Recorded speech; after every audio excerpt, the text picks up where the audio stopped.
اللهم صل على سيدنا محمد وعلى آل سيدنا ومولانا മുഹമ്മദ്.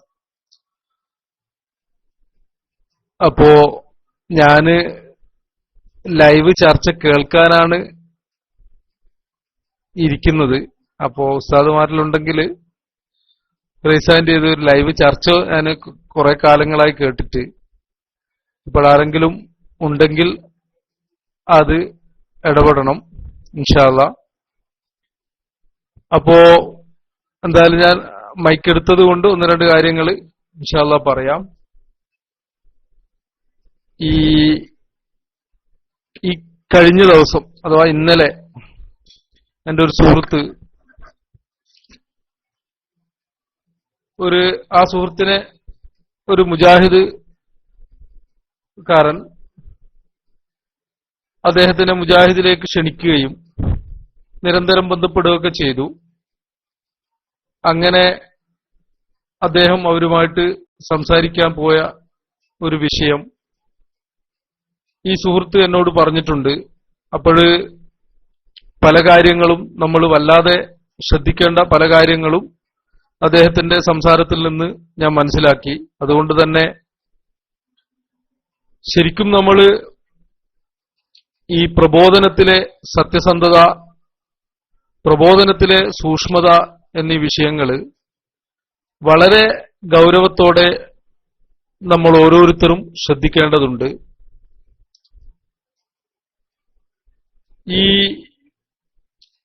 ഞാൻ മുജാഹിദ് പ്രസ്ഥാനത്തിന്റെ ഒരു മൗലവി, എല്ലാവർക്കും പരിചയമുള്ള ഷാഫി സ്വലാഹി ചങ്ങലേരി യുടെ ഒരു പുസ്തകം ഒരാൾ എനിക്ക് തന്നു, എന്റെ ഒരു സുഹൃത്ത് തന്നിരുന്നു. അപ്പോഴതില് ആ പുസ്തകത്തിന്റെ പേര് സുന്നത്ത് ജമാഅത്ത് ഇമാം നവവി റഹ്മത്തുള്ളാഹി അലൈഹി തങ്ങളുടെ സുന്നി ആചാരങ്ങൾ ഇമാം നവവിയുടെ വീക്ഷണത്തിൽ എന്നാണ് അതിന്റെ പേര്. അതിനോട് ആ രൂപത്തിലുള്ള ഒരു പേര്. അപ്പോൾ ഞാനത് വായിച്ചപ്പോ അതില് എല്ലാ അധ്യായങ്ങളും കളവുകളാണ്. അങ്ങനെ അതില് കാര്യമായിട്ട് ആദ്യം തന്നെ തുടക്കത്തിൽ തന്നെ ഇമാം നവവി റഹ്മത്തുള്ളാഹി അലൈഹി തങ്ങള് മരിച്ച വീട്ടില് ഖുർആൻ ഓതുന്നത് ഇജ്മാ കൊണ്ട് ഹറാമാണെന്നും അങ്ങനെ ഖുർആൻ ഓതുന്നവരെ തടയല് നിർബന്ധമാണെന്നും എഴുതിയിട്ടുണ്ട് എന്ന് അതിൽ അഥവാ രേഖപ്പെടുത്തിയിട്ടുണ്ട്. കിതാബിലുണ്ട്, അത്തിബിയാൻ എന്നുള്ള കിതാബിലുണ്ട് എന്ന് അതിൽ രേഖപ്പെടുത്തി. കുറച്ച് വർഷങ്ങൾക്ക് മുമ്പാണ്. അപ്പൊ ഞാൻ അദ്ദേഹത്തെ വിളിച്ചു. ഞാൻ ചോദിച്ചു, നിങ്ങളെന്താ അങ്ങനെ എഴുതിയത്? ഇമാം നവവി റഹ്മത്തുള്ളാഹി അലൈഹി തങ്ങള് ഈ മഹാനവറുകളുടെ 6ഓളം ഗ്രന്ഥങ്ങളിൽ ഞാൻ കണ്ടതാ പറയുന്നത്, ഏകദേശം 20ലധികം സ്ഥലത്ത് മരിച്ചവർക്ക് വേണ്ടി ഖുർആൻ പാരായണം ചെയ്യല് പുണ്യമാണെന്ന് പറഞ്ഞിട്ടുണ്ടല്ലോ. അത്തിബിയാൻ എന്നുള്ള കിതാബില് ആ ഒരു വിഷയമേ ചർച്ചയില്ലല്ലോ. അത്തിബിയാൻ ഫി ആദാബി ഹമലത്തുൽ ഖുർആൻ എന്നുള്ള കിതാബില് ഇന്നൊരു ഓതണ്ട എന്നുള്ള ചർച്ച തന്നെ ഇല്ല. അതില് ഖുർആൻ ഓത്തിന്റെ അദബുകളും മര്യാദകളും നിയമങ്ങളൊക്കെ പറയുന്ന കിതാബാണല്ലോ എന്ന് അദ്ദേഹത്തോട് പറഞ്ഞപ്പോ അദ്ദേഹം പറഞ്ഞു, നിങ്ങൾ അതിനെ ഖണ്ഡിച്ചുകൊണ്ട് പുസ്തകം എഴുതിക്കോന്ന് പറഞ്ഞു. അപ്പൊ ഞാൻ ചോദിച്ചു, അത് ശരിയാണോ?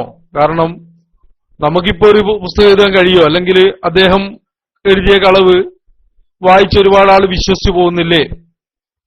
അപ്പൊ അതുകൊണ്ട് വല്ലാതെ അന്ന് എനിക്ക് മനസ്സ് വേദനിച്ചു. കാരണം നമുക്കൊന്നും ചെയ്യാൻ കഴിയില്ലല്ലോ. ഒരാള് മനഃപൂർവ്വം കളവങ്ങ് എഴുതി. നമ്മൾ ഇനി എത്ര കാലം പ്രസംഗിച്ചാലും, നമ്മൾ എത്ര കാലം ഇത് പറഞ്ഞാലും എഴുതിയാലും അത് ഈ വായിച്ച ആൾക്കാരൊക്കെ അത് കാണുകയോ അത് തിരുത്തുകയോ ഒന്നും ചെയ്യൂലല്ലോ. അപ്പോൾ ഈ പ്രബോധനത്തിന് സത്യസന്ധതയില്ലായ്മ എന്തൊരാദർശമാണെന്ന് എനിക്ക് മനസ്സിലാവുന്നില്ല. ഓരോരുത്തർക്കും ഓരോ പ്രസ്ഥാനവും ആദർശവും ആശയമൊക്കെ ഉണ്ടാവും. അതിനൊക്കെ പല ന്യായങ്ങളും, അതിനൊക്കെ പല വിശദീകരണങ്ങളും വ്യാഖ്യാനങ്ങളും ന്യായങ്ങളൊക്കെ അവർക്കുണ്ടായേക്കാം. പക്ഷേ ലോകത്തെല്ലാവരും, എല്ലാ മനുഷ്യന്മാരും അംഗീകരിക്കുന്ന ഒരു കാര്യമാണ്, കളവ് പറയരുത്, നമ്മൾ പറയുന്നത് സത്യസന്ധമായിരിക്കണം, ഇല്ലാത്തതുണ്ട് എന്ന് പറയരുത്. അതൊരു വലിയ ഒരു വിപത്തായിട്ടാണ് ഞാൻ മനസ്സിലാക്കുന്നത്. അഥവാ ഈ വിഷയം തന്നെ നമ്മളൊന്ന് ആലോചിച്ച് നോക്കിയേ. ഖുർആൻ ഓതല് മുജാഹിദിനെ എതിർക്കണമെങ്കിൽ, ഖുർആൻ ഓതിയാൽ ഗുണമില്ല, മരിച്ചവർക്ക് ഖുർആൻ ഓതരുത് എന്നാണ് അവരെ മദ്ഹബെങ്കിൽ അവർക്കത് പറയാവുന്നതാണ്. അവർക്ക് ഇന്ത്യ രാജ്യത്ത് അതിന് സ്വാതന്ത്ര്യമുണ്ട്. അവർക്ക് അവരുടെ ന്യായം പറയാം. ഉൾക്കൊള്ളുന്നവർ ഉൾക്കൊണ്ടോട്ടെ, അവർക്ക് തെളിവുകളും പറയാം. അത് ഒരു അവകാശമാണ്, ന്യായമാണ്. ഞാൻ പറയുന്നത് അവർ പറയുന്നത് ശരിയാണെന്നല്ല, പക്ഷെ അതിനൊരു ന്യായമുണ്ട്. പക്ഷേ കളവ് പറയുന്നത് ഒരിക്കലും ശരിയല്ലല്ലോ. നബവി ഇമാം റളിയല്ലാഹു അൻഹു ഖുർആൻ ഓതൽ ഹറാമാണ് എന്ന് പറഞ്ഞത് അത് വളരെ മോശമായൊരു പ്രവൃത്തിയായിപ്പോയി. കാരണം സത്യസന്ധത എന്നത് നമുക്ക് എല്ലാത്തിനും പുലർത്തേണ്ടതാണ്. ഒരാശയം തെറ്റിദ്ധരിച്ചുകൊണ്ടോ അല്ലെങ്കിൽ അങ്ങനെ മനസ്സിലാക്കിയത് കൊണ്ടോ ഒരാൾ സ്വീകരിക്കുന്നതിനേക്കാളും വളരെ വൃത്തികെട്ട ഒരു അവസ്ഥയാണ് പച്ചക്കളവ് പറയൽ. ആ പുസ്തകത്തിന്റെ പ്രത്യേകത ഞാൻ ശ്രദ്ധിച്ചത്, വേറൊരു അധ്യായത്തിൽ അത് പറയാണ്. ഞാനിപ്പോ അത് പുസ്തകം എടുത്തു പറയുന്നതല്ല, എടുത്തു പറയുകയാണെങ്കിൽ ഒരുപാടുണ്ട്. അതില് ഒരധ്യായം തറാവീഹ് 11, എന്നിട്ട് റിയാദ് സ്വാലിഹീൻ തെളിവും പറഞ്ഞിട്ടുണ്ട്. നബവി ഇമാം റഹ്മത്തുള്ളാഹി അലൈഹി തങ്ങള് തറാവീഹ് 20 ആണ് എന്നത് എല്ലാ കിതാബിലും, അദ്കാറിലും, അതുപോലെ അവിടുത്തെ ശറഹുൽ മുഹദ്ദബിലും എല്ലാ കിതാബിലും രേഖപ്പെടുത്തിയ ഒരു മഹാനവറുകളാണ്. അപ്പോൾ അത് നബവി ഇമാമ് 11 പഠിപ്പിച്ചതെന്ന് പറയുന്നത് ന്യായമല്ലല്ലോ. അവർക്ക് വേണമെങ്കിൽ പറയാം, അവർ ന്യായങ്ങൾ പറയാം. അപ്പൊ ഈ കളവ് പറഞ്ഞ് പ്രസ്ഥാനമുണ്ടാക്കുന്ന ഈ ഒരു വളരെ വൃത്തികെട്ട ഒരു ശൈലി സ്വീകരിച്ചവരാണ് പല പുത്തൻവാദികളും.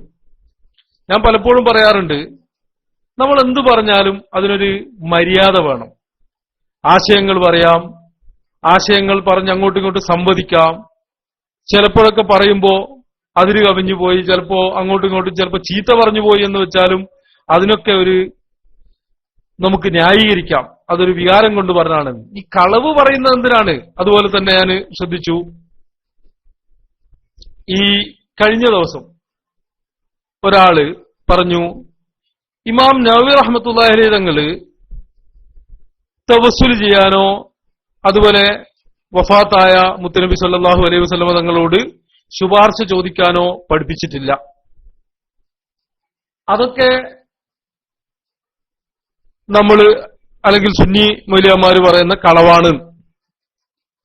ഞാനിങ്ങനെ ആലോചിച്ചു, ഇമാം നവവി റഹ്മത്തുള്ളാഹി അലൈഹി തങ്ങള് പഠിപ്പിച്ചിട്ടില്ല എന്ന് പറയുന്ന അതേ പ്രസ്ഥാനത്തിന്റെ ആൾക്കാർ ഇപ്പൊ അങ്ങോട്ടും ഇങ്ങോട്ടും പരസ്പരം പിരിഞ്ഞപ്പോ അവര് പറഞ്ഞു, അനസ് മൗലവി പ്രസംഗിച്ചു, ഇമാം നവവി പഠിപ്പിച്ചിട്ടില്ലേ, ഈ നബിതങ്ങളോട് ശുപാർശ തേടാൻ പഠിപ്പിച്ചിട്ടില്ലേ, ഇസ്തിശ്ഫാവ് ചോദിക്കാൻ, ശുപാർശ തേടാൻ എന്നല്ലേ, ഞാൻ കളവ് പറഞ്ഞു എന്ന് പറയണ്ട, ഇസ്തിശ്ഫാവ് ചോദിക്കാൻ പഠിപ്പിച്ചിട്ടില്ലേ എന്ന് പ്രസംഗിച്ചു.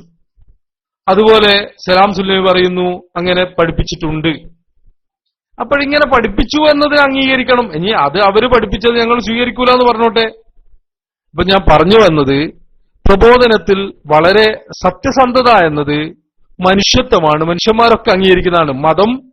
മതത്തിന്റെ നിയമം മാത്രമല്ല, സത്യസന്ധത എന്നതൊരു സാമൂഹ്യ നിയമം കൂടിയാണ്.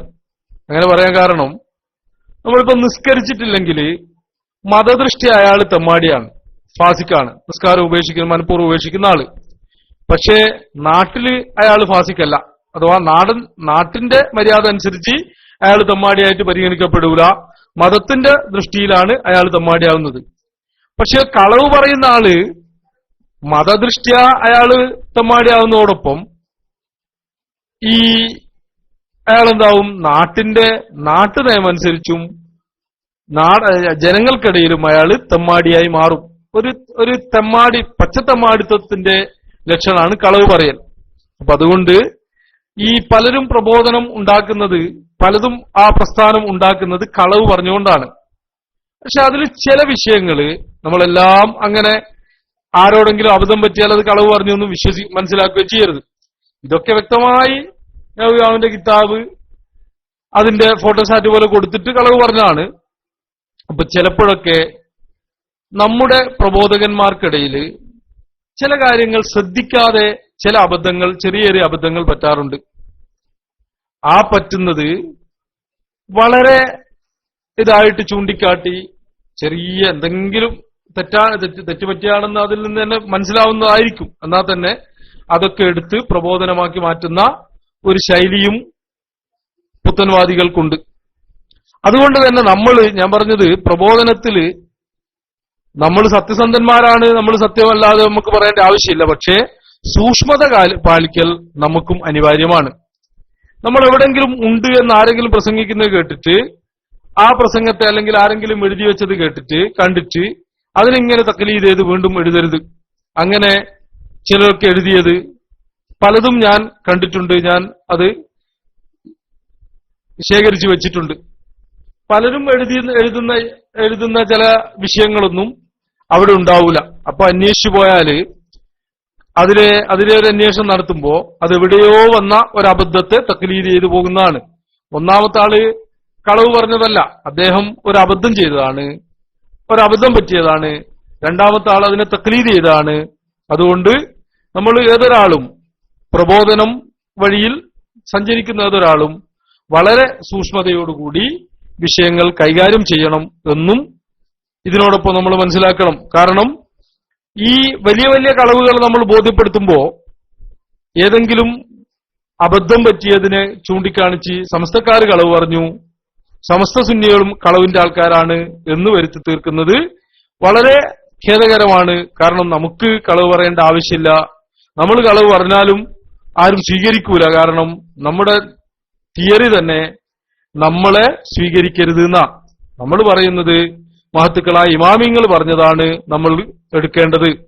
മഹത്തുക്കളായ ഇമാമിങ്ങൾ പറഞ്ഞതിനെതിരെ നമ്മളോട് പറഞ്ഞുപോയാൽ അതിനെ ചൂണ്ടിക്കാണിക്കണം എന്നും അതുപോലെ അങ്ങനെ പറഞ്ഞിട്ടുണ്ടെങ്കിൽ അത് സ്വീകരിക്കരുത് എന്നുമാണ് നമ്മുടെ ഉലമാവും അതുപോലെ നമ്മുടെ പ്രബോധകരൊക്കെ പഠിപ്പിക്കുന്നത്. അതുകൊണ്ട് നമുക്ക് കളവ് പറയേണ്ട ആവശ്യമില്ല, കളവ് പറഞ്ഞിട്ട് കാര്യമില്ല. അതുകൊണ്ട് ഞാൻ പറഞ്ഞത് വെറും കളവ് കൊണ്ട് പ്രസ്ഥാനത്തെ ഉണ്ടാക്കുന്നത് ശരിയല്ല. ഇനിയിപ്പോ ഞാനിന്ന് മുജാഹിദിനെ പറ്റി മാത്രം പറഞ്ഞു, അല്ലെങ്കിൽ ജമാഅത്തിനെ പറ്റി മാത്രമല്ല പറയുന്നത്. ഈ വെറും കളവ് കൊണ്ട് ഒരു പ്രസ്ഥാനം ഉണ്ടാക്കുകയും അതിന് സുന്നി എന്ന് പേരിടുകയും ചെയ്തത് വളരെ ഖേദകരമാണ് എന്നും കൂടി നമ്മൾ ഇപ്പോഴ് ഓർക്കേണ്ടതുണ്ട്. എനിക്ക് ഈ പയ്യോളിയില് ഞങ്ങള് കഴിഞ്ഞ വർഷം അഥവാ ഈ ഒരു 2 വർഷം, ഏകദേശം 2 വർഷത്തോളായി ഞങ്ങള് ജിഷാൻ മാഹിയെ കൊണ്ടുവന്നൊരു പരിപാടി നടത്തിയിരുന്നു. വളരെ ശ്രദ്ധേയമായതും വളരെ മാന്യമായതുമായ ഒരു പരിപാടി. എല്ലാവരും ജനങ്ങളൊക്കെ കേട്ടു. ജനങ്ങളൊക്കെ പല ആൾക്കാരും അതിൽ നിന്ന് വിഷയങ്ങൾ ഉൾക്കൊണ്ടു. അങ്ങനെ നടത്തിയ പരിപാടി കഴിഞ്ഞപ്പോ പേരോട് അബ്ദുറഹ്മാൻ സഖാഫി IPC സ്ഥാപനത്തിൽ അഥവാ അവിടെ പേരോട് പ്രസിഡന്റായിട്ടുള്ള സ്ഥാപനത്തിൽ പ്രവർത്തകരെ വിളിച്ചു വരുത്തി പ്രവർത്തകരെ മാത്രം കയറ്റിക്കൊണ്ട് വേറെ ആരെയും കയറ്റൂല, റെക്കോർഡ് ചെയ്യാൻ പാടില്ല എന്നുള്ള വ്യവസ്ഥയോടുകൂടി അടച്ചിട്ട റൂമിൽ ഒരു ക്ലാസ് എടുത്തു. അവിടെ പൂർണ്ണമായിട്ടും ഏകദേശം 1 മണിക്കൂറും 1.5 മണിക്കൂറോളം അല്ലെങ്കിൽ ഏകദേശം അത്ര സമയമുണ്ട്. അത്രയും സമയം അദ്ദേഹം പ്രസംഗിച്ചു. പ്രസംഗം മുഴുവൻ അവ്വൽ മുതൽ ആഖിർ വരെ മുടിയാണ് വിഷയം. മുടിയും അനുബന്ധ വിഷയങ്ങളാണ് വിഷയം. അതില് പേര് പറയാതെ ജിഷാനെയും അതുപോലെ എന്നെയും വല്ലാതെ പരാമർശിക്കുകയും ചെയ്തിട്ടുണ്ട്. അപ്പോ അത് ഞങ്ങളെ കയ്യിലെത്തുന്നത് നമ്മൾ പിന്നെ അത് ഒളിച്ച് റെക്കോർഡ് ചെയ്യാനൊന്നും മെനക്കെട്ടിട്ടില്ല. നമുക്ക് കിട്ടേണ്ടതാണെങ്കിൽ അതും കിട്ടുമല്ലോ. അൽഹംദുലില്ലാ പരിപാടി നടന്നുകൊണ്ടിരിക്കുമ്പോ അവരുടെ ഒരു പ്രവർത്തകൻ തന്നെ അത് റെക്കോർഡ് ചെയ്തു. അവരോട് പഠിക്കാൻ വേണ്ടി റെക്കോർഡ് ചെയ്തതാണ്, അല്ലാതെ അവരെ വഞ്ചിക്കാൻ വേണ്ടി ചെയ്തതല്ല. ഇങ്ങനെ അവനത് റെക്കോർഡ് ചെയ്തു. ഞങ്ങള് ആ പരിപാടി കഴിഞ്ഞിട്ട് ഇവനോട് ഇവന്ന് വെച്ചാ അത്യാവശ്യം സംസാരിക്കുകയോ നമ്മളോട് എന്തെങ്കിലും ചോദിച്ചാൽ മറുപടി പറയുന്ന ഒരാളായതുകൊണ്ട് അവനോട് വിഷയം ചോദിക്കാമെന്ന് കരുതി ഞാനും അതുപോലെ പയ്യോളിയിലുള്ള മുടി വിഷയമായിട്ട് ബന്ധപ്പെട്ട് സംഘടന വിട്ട ഷുഹൈബ്, അതുപോലെ റിഷാദിനെ പോലുള്ള ആൾക്കാരും. ഞങ്ങള് ഇവനോട് ചോദിച്ചു എന്തൊക്കെയായി ഫെറോഡ്സാന്റെ പരിപാടി എന്തായെന്നൊക്കെ ചോദിച്ചപ്പോ മൂപ്പറ് ഞങ്ങൾക്ക് മറുപടിയായിട്ടാണ് വന്നത്. അഥവാ ഇതിന് മറുപടി ഉണ്ടോ എന്ന് ചോദിച്ചിട്ടാണ് വന്നത്. അപ്പോ നോക്കുമ്പോ ഇയാള് കംപ്ലീറ്റ് റെക്കോർഡ് ചെയ്തിട്ട്, അപ്പൊ ഞാൻ പറഞ്ഞു ഞാൻ നോക്കട്ടെ, എനിക്കൊന്ന് സെൻഡ് ചെയ്യുന്ന പറഞ്ഞ് എനിക്കും സെൻഡ് ചെയ്ത് തന്ന്, ഷുഹൈബിന് സെൻഡ് ചെയ്ത് തന്ന്. അങ്ങനെ ആ പ്രസംഗം ഞങ്ങളുടെ കൈകളിലെത്തി, നമ്മുടെ കൈകളിലെത്തി. അപ്പോഴ് അതിൽ ഇവൻ എന്നോട് ചോദിച്ചത്, നിങ്ങളെങ്ങനെയാണ് ഷാറു മുബാറക്കാണെന്ന് പറഞ്ഞാൽ പിന്നെ എതിർക്കുക? കാരണം ഏതോ ഒരു വലിയ പണ്ഡിതൻ സയ്യിദായ ഒരാള് ബുഖാരി ഇമാമിന്റെ ഉസ്താദ് എങ്ങാനാന്ന് പറയുന്നു, അദ്ദേഹം പറഞ്ഞിട്ടുണ്ട് പോലും. അങ്ങനെ എതിർക്കാൻ പാടില്ല. ഒരാള് വിശ്വസിക്കാൻ പറ്റാത്ത ആളായാലും ഒരു കൊള്ളിക്കഷ്ണം കൊണ്ടുവന്നിട്ട് നിബിധങ്ങളുടേതാണ് എന്ന് പറഞ്ഞാല് അത് സ്വീകരിച്ചോളണം എന്ന് പറഞ്ഞിട്ടുണ്ട് എന്നൊക്കെ പറഞ്ഞു. അതെങ്ങനെ എതിർക്കാം? അപ്പോ ഞാൻ ആ പ്രസംഗം ആ ഭാഗം കേട്ട്, അപ്പോ എന്റെ കയ്യില് ഫോണുണ്ട്. അപ്പോ അതില് അയാളെ പറയുന്ന കിതാബും റബ്ബിന്റെ തൗഫീഖ് കൊണ്ടുണ്ട്. അപ്പൊ ഞാന് അവിടുന്ന് കുറെ ആൾക്കാരുണ്ട്, ഞാന് ഇതൊന്നും കാണിച്ചു കൊടുത്തു. എന്താണ് ആ കിതാബിലുള്ളത്, പേരോട് എന്താ പറഞ്ഞ്, ആരാണ് ഈ പറഞ്ഞ കക്ഷി എന്നൊക്കെ ഞാൻ കാണിച്ചു കൊടുത്തു. അപ്പോഴീ ചെറുപ്പക്കാരൻ അത്ഭുതപ്പെട്ടു പോയി. അതോടെ അവന്റെ സംഘടന ആവേശം കഴിയുകയും ചെയ്തു. അവനിപ്പം വലിയ താല്പര്യമൊന്നും സംഘടനയിലില്ല. അവനിപ്പോ ഒന്നും അല്ലാതെ സംഘടനയിൽ താല്പര്യമില്ലാതെയായി. ആ ഒരൊറ്റ കളവ് ഞാൻ കാണിച്ചു കൊടുത്തതിന്റെ പേരിൽ മൂന്നോ നാലോ ചെറുപ്പക്കാർ ആ കളവ് കാണിച്ചു കൊടുത്ത് അത് ബോധ്യപ്പെടുത്തുന്ന വളരെ ശക്തമായി സംഘടനയ്ക്ക് വേണ്ടി വാദിക്കുന്ന ചെറുപ്പക്കാർ, അവർക്ക് ഞാനിത് കാണിച്ചു കൊടുത്തത്, അതിന്റെ അപ്പുറം ഇപ്പുറം ഒക്കെ കാണിച്ചു കൊടുത്ത് എന്റെ വീട്ടില് അവര് വേറൊരു ആവശ്യത്തിന് വന്നപ്പോ ഞാൻ അവർക്ക് ആ കിതാബുകൾ കാണിച്ചു കൊടുത്തു, ഇയാൾ പറഞ്ഞത് കേൾപ്പിച്ചു കൊടുത്തു. അൽഹംദുലില്ലാ അവരും അത് തിരിച്ചറിഞ്ഞു. ആദ്യം ഞാൻ ഒരാൾക്കാണ് കാണിച്ചു കൊടുത്ത്, അവരത് തിരിച്ചറിഞ്ഞു. ഞാനുമായിട്ട് അവന് ഒരു ബന്ധം, ഞാൻ അവനെ +2 പഠിപ്പിച്ചു എന്നൊരു ബന്ധമുണ്ട്. അതുകൊണ്ട് അവൻ സംഘടന എനിക്കെതിരാണെങ്കിലും ഞാൻ പറയുന്നത് ഒരു കുറച്ചു സമയം കേൾക്കാൻ അവൻ തയ്യാറായി. അപ്പൊ ഞാനത് കാണിച്ചു കൊടുത്തിട്ട് ഞാൻ ചോദിച്ചു, മോനെ ഞാൻ എന്താ ചെയ്യേണ്ടത്? ഇത് പേരോട് അബ്ദുറഹ്മാൻ സഖാഫി പറഞ്ഞ കളവാണ്, തെറ്റിദ്ധരിപ്പിക്കലാണ്. എനിക്കാണെങ്കിൽ ഇത് വ്യക്തമായിട്ട് 100% ബോധ്യപ്പെടുന്ന രൂപത്തിൽ എന്റെ കയ്യിൽ അദ്ദേഹം പറഞ്ഞതും അല്ല അതിന്റെ അപ്പുറം ഇപ്പുറം ഒക്കെ ഞാനത് വളരെ വിശദമായി നോക്കുകയും പഠിക്കുകയും ചെയ്തിട്ടുണ്ട്. അപ്പൊ ഞാൻ പറഞ്ഞാൽ നിങ്ങൾ എന്തു പറയുന്നു, അൻസാർ മാഷ് കിതാബ് ഓതിയ ആളാണോ എന്നൊക്കെ ചോദിക്കും. അതുകൊണ്ട് ഞാൻ ഹെൽപ്ലെസ് ആണ്. എന്നെപ്പോലെ സത്യത്തിൽ നമ്മളെപ്പോലുള്ള ഈ വിഷയങ്ങൾ മനസ്സിലാക്കിയവർ വളരെ പ്രയാസത്തിലും സങ്കടത്തിലാണ്. കാരണം നമ്മള് സത്യം പറയുമ്പോ ഭൂരിപക്ഷ ആൾക്കാരും അഥവാ ആ വിഭാഗത്തിലുള്ള ആൾക്കാര് മുഖം തിരിച്ചു കളയല്ലാതെ അവർ നമ്മൾ വെറും മോശക്കാരാക്കി മാറ്റുകയല്ലാതെ ഭൂരിപക്ഷ ആൾക്കാരും നമ്മളിൽ നിന്ന് തിരിഞ്ഞു കളയാണ് ചെയ്യുക. കുറച്ച് ബുദ്ധിയും വിവേകമുള്ള ആൾക്കാർ നമ്മളോട് വിഷയങ്ങൾ ചോദിക്കുമ്പോ നമ്മൾ പറയുന്നത് സത്യമാണെന്ന് അവർക്ക് ബോധ്യപ്പെടുന്നതോടൊപ്പം നമ്മുടെ നിസ്സഹായാവസ്ഥ കൂടി കാണുമ്പോൾ നമ്മളോട് കൂടുതൽ അടുക്കുകയും ചെയ്യുന്നുണ്ട്. ഞാൻ ഈ ചെറുപ്പക്കാരൻ എന്നോട് പറഞ്ഞു, മാഷ് ഇതൊക്കെ അറിഞ്ഞിട്ടും ഇത് ജനങ്ങളോട് പറഞ്ഞിട്ടില്ലെങ്കിൽ, അല്ലെങ്കിൽ പയ്യോളിക്കാരോടെങ്കിലും ഈ പ്രസംഗം കേട്ടവരോടെങ്കിലും പറഞ്ഞിട്ടില്ലെങ്കിൽ അത് വളരെ വലിയ തെറ്റാണെന്ന് പറഞ്ഞു. അപ്പൊ ഞാൻ പറഞ്ഞു, മോനെ ഞാൻ എങ്ങനെ പറയാനാ? നമ്മള് ഒരു യോഗം കൂട്ടി പറഞ്ഞാൽ അതുകൊണ്ടും ചിലപ്പോ ഈ കേട്ട ആൾക്കാരത് കേൾക്കണമെന്നില്ല. അപ്പോ ഞാൻ പറഞ്ഞു, പരമാവധി ആൾക്കാരോട് നിങ്ങളെപ്പോലത്തുള്ള ആൾക്കാർ പറയണമെന്ന് പറഞ്ഞു. അതിന്റെ ഫലമായിട്ട് 3-4 പേര് എന്റെ അടുക്കൽ വന്നു. അങ്ങനെ അവർക്കും അത് ബോധ്യപ്പെട്ടു. അവര് ആ പ്രസ്ഥാനം കളവാണെന്ന് തിരിച്ചറിഞ്ഞു. അപ്പോൾ ഏതൊരു പ്രസ്ഥാനവും ഞാൻ മനസ്സിലാക്കിയെടുത്തോളം സമസ്ത ഞാൻ സമസ്തയെ അറിയാൻ വൈകിയ ഒരാളാണ്. ഈ സമസ്തയുടെ ആ വിശുദ്ധി, അതാണ് സമസ്തയുടെ ഏറ്റവും വലിയ ക്വാളിറ്റി. സത്യസന്ധത, പ്രബോധനത്തിലെ സത്യസന്ധത. സത്യത്തിൽ പല വിഷയങ്ങളിലും സത്യസന്ധമല്ലാത്ത പ്രബോധനം കൊണ്ട് ഇവിടെ പല വിഷയങ്ങളും സുന്നത്ത് ജമാഅത്തിന്റെ പേര് പറഞ്ഞ് ചിലർ കളവ് പറയുന്നത് കൊണ്ട് അത് സുന്നികളെ വല്ലാതെ ബാധിച്ചിട്ടുമുണ്ട്. അതുകൊണ്ട് എന്റെ വിഷയം അല്ല, ഞാൻ പറഞ്ഞു വന്നത്, പ്രബോധനത്തിൽ നമ്മൾ സത്യസന്ധത പാലിക്കാറുണ്ടെങ്കിലും കുറച്ചുകൂടി സൂക്ഷ്മതയും കൂടി പാലിക്കണം.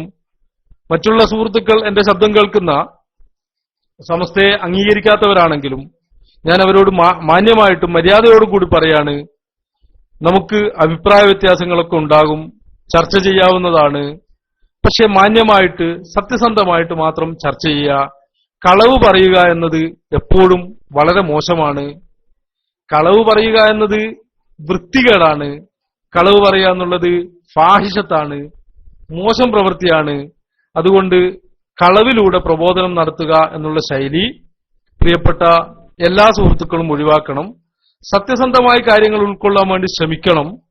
ആര് ഏത് നേതാവ് പറഞ്ഞു തന്നാലും സത്യമാണോ അല്ലയോ എന്ന് തിരിച്ചറിയാനുള്ള ഒരു അന്വേഷണമാണ് നമ്മളിൽ നിന്നുണ്ടാവേണ്ടത്. അല്ലാതെ ഏതോ ആരെയോ സംരക്ഷിക്കാൻ വേണ്ടി നമ്മൾ സത്യത്തെ കളവാക്കാൻ വേണ്ടി അധ്വാനിക്കുക. സത്യത്തിൽ ഏറ്റവും വലിയ കിബിറ് നമ്മളെ കൊണ്ടൊക്കെ, ഞാനിപ്പോ മുടി വിഷയമായിട്ട് ബന്ധപ്പെട്ട് അന്വേഷണം നടത്തിയപ്പോ 100% അത് കളവാണെന്ന് ബോധ്യപ്പെടുകയും അതോടനുബന്ധിച്ച് അവർ പറഞ്ഞ ഒരുപാട് കളവുകൾ ബോധ്യപ്പെടുകയും ചെയ്തപ്പോ ആ സംഘടനയിൽ നിന്ന് മാറിയത് കാരണം പേരോട് അബ്ദുറഹ്മാൻ സഖാഫി ഒരാള് വിളിച്ചപ്പോ അദ്ദേഹവും അൽഹംദുലില്ലാഹ് റബ്ബിന്റെ തൗഫീഖ് കൊണ്ട് അവരുടെ പ്രസ്ഥാനം വിട്ട് സമസ്തയിലെ ഭാഗമായിട്ടുണ്ട്. ആ അബ്ദുറഹ്മാൻ സാഹിബിനോട് പറഞ്ഞത് കിബിറാണ് എന്നാണ്. സത്യത്തിൽ കിബിർ എന്ന് പറഞ്ഞാൽ മുത്തനബി സല്ലല്ലാഹു അലൈഹി വസല്ലം തങ്ങൾ കിബിറിന്റെ സമർത്ഥകളായി പഠിപ്പിച്ചത് യഥാർത്ഥത്തിൽ, അല്ലെ കിബിർ കൊണ്ടുണ്ടാവുന്ന ഫലം നമുക്ക് ബാഹ്യപ്രകടനമായിട്ട് പഠിപ്പിച്ചത് സത്യത്തെ സഹായിക്കലല്ല, സത്യത്തിനെതിരെ മത്സരിക്കുന്നതിനാണ് കിബിർ എന്ന് പറയാ. ഒരബദ്ധം പറഞ്ഞു പോയാൽ അതിനെ ന്യായീകരിക്കാൻ വേണ്ടി, കളവിനെ ന്യായീകരിക്കാൻ വേണ്ടി, കളവിനെ സ്ഥാപിക്കാൻ വേണ്ടി, കളവാണെന്ന് അറിഞ്ഞുകൊണ്ട് അതിനുവേണ്ടി അധ്വാനിക്കുന്നവരാണ് യഥാർത്ഥത്തിൽ മുത്തുനബി സല്ലല്ലാഹു അലൈഹി വസല്ലം തങ്ങൾ പറഞ്ഞത്. അതുപോലെ ജനങ്ങളെ നിസ്സാരപ്പെടുത്തുക. രണ്ട് കാര്യങ്ങളാണ് മുത്തുനബി സല്ലല്ലാഹു അലൈഹി വസല്ലം തങ്ങൾ ആ ഹദീസിൽ പറഞ്ഞത്. ഒന്ന് ജനങ്ങളെ നിസ്സാരപ്പെടുത്തലും, രണ്ട് സത്യത്തിനെതിരെ മത്സരിക്കലും. അതുകൊണ്ട് ഇങ്ങനെ സത്യത്തിനെതിരെ മത്സരിച്ചുകൊണ്ട് സത്യം പറയുന്നത് കിബിർ കൊണ്ടാണെന്ന് പറഞ്ഞ് നമ്മളെ പോലുള്ളവരെ ആക്ഷേപിക്കുമ്പോൾ അതിലൊക്കെ എന്നെ പോലുള്ളവരെ ദിവസവും ഈബത്ത് പറയുന്നവർ ധാരാളം വളർന്നു വരുന്നുണ്ട്. അതിന്റെയൊക്കെ പ്രതിഫലം, അതിന്റെ കൂലി, അതിന് അള്ളാഹു കൊടുക്കുന്ന പ്രതിഫലം ഞാൻ പറയുന്നത് മനസ്സിലാവുന്നുണ്ടാവും. അതിന്റെ എല്ലാ ക്രെഡിറ്റും പേരോട് അബ്ദുറഹ്മാൻ സഖാഫിക്ക് അവകാശപ്പെട്ടതാണ്. എന്നെ പോലുള്ള ആൾക്കാരെ, എന്നോട് സലാം ചെല്ലാത്ത ധാരാളം മുഅ്മിനീങ്ങളുണ്ട്. ഞാൻ സലാം പറഞ്ഞാൽ മടക്കാത്തവരുണ്ട്. കാരണം മുത്തുനബി സല്ലല്ലാഹു അലൈഹി വസല്ലം തങ്ങളുടെ പേരിൽ കളവ് പറയാൻ പാടില്ല. കളവ് പറഞ്ഞവരെ, മുത്തുനബി സല്ലല്ലാഹു അലൈഹി വസല്ലം തങ്ങളുടെ പേരിൽ കളവ് പറഞ്ഞവരെ നമ്മൾ അംഗീകരിക്കൂല. മുത്തുനബീന്റെ പേരിൽ നല്ല കളവ് പറയുന്നവരെ ഒരിക്കലും അംഗീകരിക്കാൻ പറ്റൂല. പേരോട് തന്നെ പല പ്രസംഗങ്ങളിലും പറഞ്ഞിട്ടുണ്ട്. പേരോട് തന്നെ പറഞ്ഞ ഒരു സംഭവം ഞാൻ ഈ അടുത്ത് കേരള യാത്രയായിട്ട് ബന്ധപ്പെട്ടോ ആ സമയത്തങ്ങാൻ പ്രസംഗിച്ചതായിട്ടാണ് എന്റെ ഓർമ്മ. ഒരു ഹദീസ് ഉദ്ധരിക്കുകയാണ്. മുത്തുനബി സല്ലല്ലാഹു അലൈഹി വസല്ലം തങ്ങളോട് ചോദിച്ചു, ഒരു മുഅ്മിൻ കളവ് പറയുമോ നബിയെ? അപ്പോ നബി തങ്ങൾ പറഞ്ഞു, ഇല്ല. അതുപോലെ അത് ആവർത്തിച്ചു ചോദിച്ചപ്പോ ഇല്ല എന്ന് പറഞ്ഞു. എന്നിട്ട് ഖുർആനില് ഉള്ളൊരായത്ത് ഓതി അവര് പേരോട് പറയാണ്, ഒരു മുഅ്മിൻ കളവ് പറയൂല. അതിന്റെ അർത്ഥം ഇനിയിപ്പോ ആരും തെറ്റിദ്ധരിക്കേണ്ട, ആരെങ്കിലും ഒരു കളവ് പറഞ്ഞ അയാൾ മുഅ്മിനല്ല എന്നൊന്നുമല്ല. അതിനൊക്കെ വിശദീകരണം നോക്കണം. അത് തന്നെ പേരോട് ഒരബദ്ധം പറ്റിയിട്ട് പേരോടിന്റെ പ്രസംഗം കൊണ്ട് വേറൊരു അബദ്ധം പറ്റിയതും ഞാൻ ഓർക്കുകയാണ്. പേരോട് എല്ലാ സ്ഥലത്തും പ്രസംഗിക്കും. മുനാഫിക്കിന്റെ ലക്ഷണം 4 3 കളവ് പറയാ, വഞ്ചിക്കുക എന്നൊക്കെ പറഞ്ഞ് കുറെ ആള് മുനാഫിക്കാക്കി. അപ്പോ മാർക്കസിൽ നിന്ന് റാങ്ക് വാങ്ങിയ ഒരു സക്കാഫി ഞാനുമായിട്ട് ഈ വിഷയത്തിൽ സംസാരിക്കുമ്പോ ആ പാവവും പറയാണെന്ത്, കളവ് പറഞ്ഞു, അതുകൊണ്ട് അയാളെ മുനാഫിക്ക് എന്ന് വിളിക്കാം. അപ്പൊ ഞാൻ അയാളോട് ചോദിച്ചു, മുനാഫിക്ക് എന്ന് വെച്ചാൽ കാഫിറാണല്ലോ, മുനാഫിക്ക് അടിസ്ഥാനപരമായ മുനാഫിക്ക് എന്ന് പറഞ്ഞാൽ കാഫിറാണ്. അപ്പോ അങ്ങനെയാണെങ്കിൽ അവർക്ക് മയ്യത്ത് നിസ്കരിക്കാൻ പറ്റുമോ എന്ന് ചോദിച്ചപ്പോ അയാൾ പറയാ പറ്റൂല. അപ്പോ ഞാൻ അയാൾക്ക് പറഞ്ഞു കൊടുത്ത്, മുലിയാർ ഒന്ന് ശറഫ് മുസ്ലിം എടുത്ത് നോക്ക്, അതുപോലെ ഉംദത്തുൽ ഖാരി എടുത്ത് നോക്ക്, ഫത്തുൽ ബാരി എടുത്ത് നോക്ക്, ആ ഹദീസിന്റെ വ്യാഖ്യാനം നോക്ക് എന്ന് പറഞ്ഞു. അപ്പോ ഹദീസ് വ്യാഖ്യാനങ്ങളൊന്നും നോക്കാതെ ഹദീസിന്റെ ബാഹ്യം വെച്ച് മതം പറയുകയാണെങ്കിൽ ശരിക്ക് ആലൂസി മുജാഹിദുകൾ കൂടി അംഗീകരിക്കുന്ന ഒരു പണ്ഡിതനാണ്. റൂഹുൽ മാനി പറഞ്ഞത് ബാഹ്യം നോക്കി അങ്ങനെ പോവുകയാണെങ്കിൽ അത് മിക്കവാറും കുഫറിലേക്ക് തന്നെ എത്തിപ്പെടുന്ന, അതുകൊണ്ട് എല്ലാറ്റിന്റെയും ബാഹ്യം പിടിച്ച് നീങ്ങാൻ പാടില്ല. അത് നമുക്ക് വേറൊരു വിഷയമാണ്. അപ്പോ ഈ സത്യസന്ധത ഇല്ലായ്മയാണ് സത്യത്തിൽ ഇസ്ലാമിലേക്ക് ആള് വരുന്നത് തടയാനുള്ള കാരണം.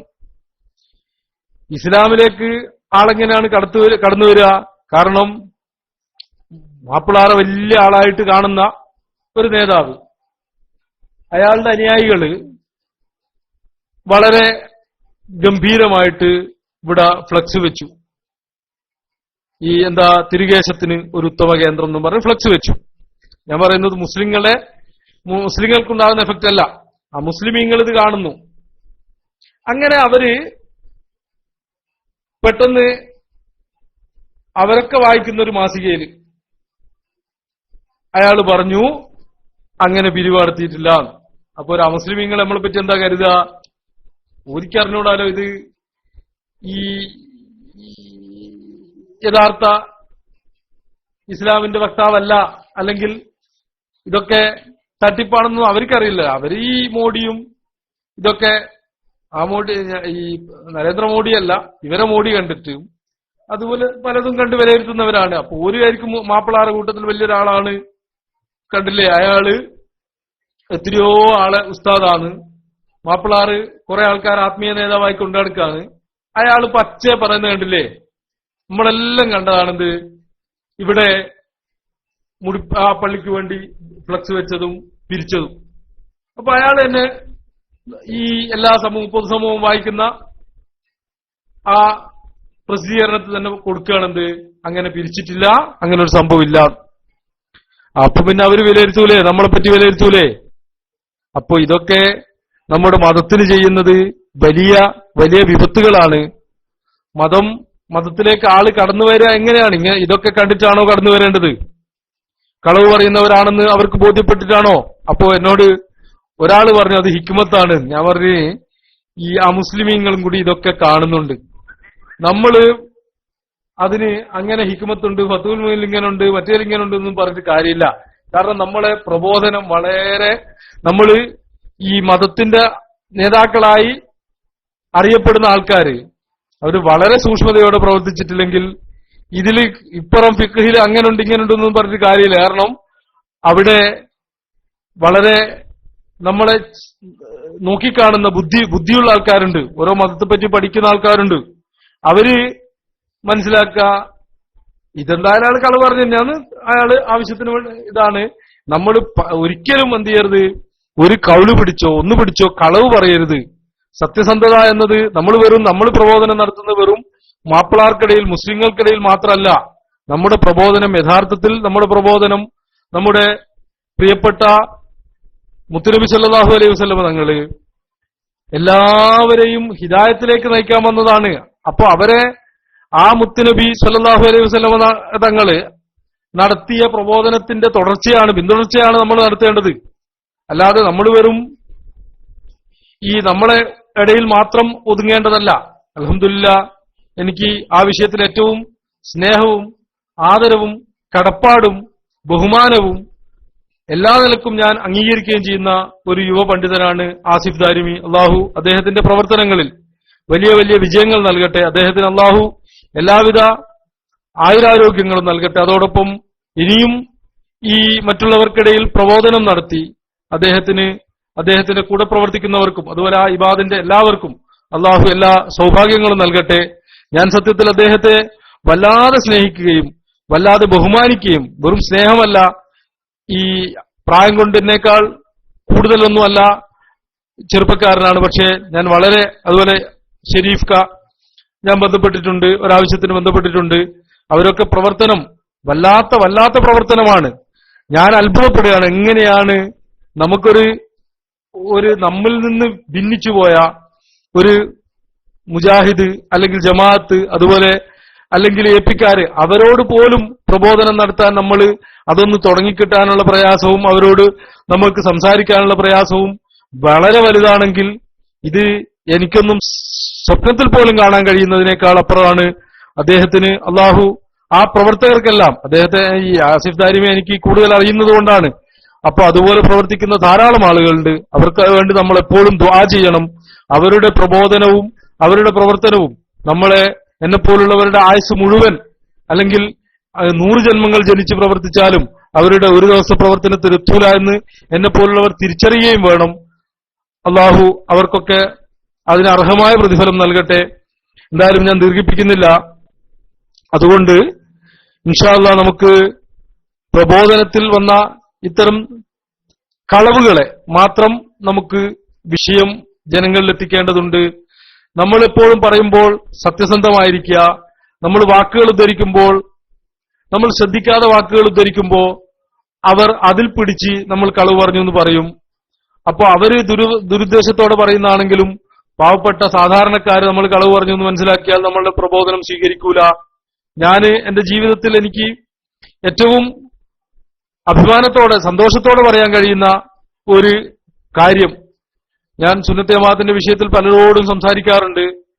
ഒരുപാട് ഈ വിദ്യാഭ്യാസമുള്ള ആൾക്കാര് സുന്നത്ത് ജമാഅത്തിൽ സംശയമുണ്ടായപ്പോഴൊക്കെ അതിലിടപെടാൻ റബ്ബിന്റെ തൗഫീഖ് കൊണ്ട് പലപ്പോഴും കഴിഞ്ഞിട്ടുണ്ട്. പക്ഷേ ഞാൻ അവരോട് വിഷയങ്ങൾ വളരെ സത്യസന്ധമായും കൃത്യമായിട്ടും പറയുന്നത് കൊണ്ട് ഒരിക്കൽ പോലും അവരെന്നെ തെറ്റിദ്ധരിക്കുകയോ, കൂടുതൽ ഇടപെടിയ ആൾക്കാർ തെറ്റിദ്ധരിക്കുകയോ, ഞാൻ പറഞ്ഞത് കളവാണെന്ന് പറയുകയോ ഒന്നും ചെയ്യാറില്ല. അത് ഇന്നലെയും എനിക്ക് അനുഭവം ഉണ്ടായിട്ടുണ്ട്. അപ്പോ നമുക്ക് എപ്പോഴും അങ്ങനെ സത്യമായി പറയാൻ ഉള്ളത് മാത്രമേ സുന്നത്ത് ജമാഅത്തിലുള്ളൂ. ചിലരൊക്കെ അസത്യവും കൂടി കൂട്ടിക്കലർത്തിയത് കൊണ്ട് സുന്നത്ത് ജമാഅത്തിന് ചില പ്രയാസങ്ങളുണ്ട് എന്നല്ലാതെ നമുക്ക് പറയാൻ ഒന്നുമില്ല.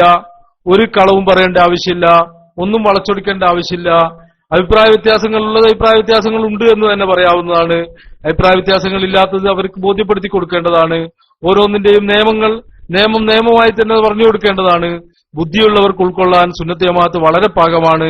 തീരെ ഒന്നും മനസ്സിലാവാത്തവർക്ക് ഒന്നും ഉൾക്കൊള്ളാൻ കഴിയാത്തതുപോലെ ചിലപ്പോൾ അവർ അതിൽ നിന്ന് തെന്നിപ്പോകുമെന്നല്ലാതെ വളരെ കൃത്യമായി സത്യസന്ധമായി പറഞ്ഞാൽ സുന്നത്ത് ജമാഅത്ത് വളരെ വളരെ വളരെ ക്ലിയർ ആണ്. അതുകൊണ്ട് അല്ലാഹു നമുക്ക് സത്യസന്ധമായിട്ടും സൂക്ഷ്മതയോടെയും പ്രബോധനത്തിന്റെ വഴിയിൽ ചലിക്കാൻ അല്ലാഹു തൗഫീഖ് നൽകട്ടെ. എന്റെ ശബ്ദം ശ്രവിക്കുന്ന എല്ലാവരും എനിക്ക് വേണ്ടി ദുആ ചെയ്യണം. ഞാനും ദുആയിൽ ഉൾപ്പെടുത്തും. ആരോഗ്യപരമായ പല പ്രശ്നങ്ങളുമുണ്ട്, പലർക്കും അറിയാം, എന്നെ അറിയുന്നവർക്ക് അറിയാം. അതൊക്കെ അല്ലാഹു ശിഫിയാക്കാൻ വേണ്ടി നിങ്ങളൊക്കെ ദുആ ചെയ്യണം. ഞാൻ മൈക്ക് റിലീസ് ചെയ്യാണ്. അസ്സലാമു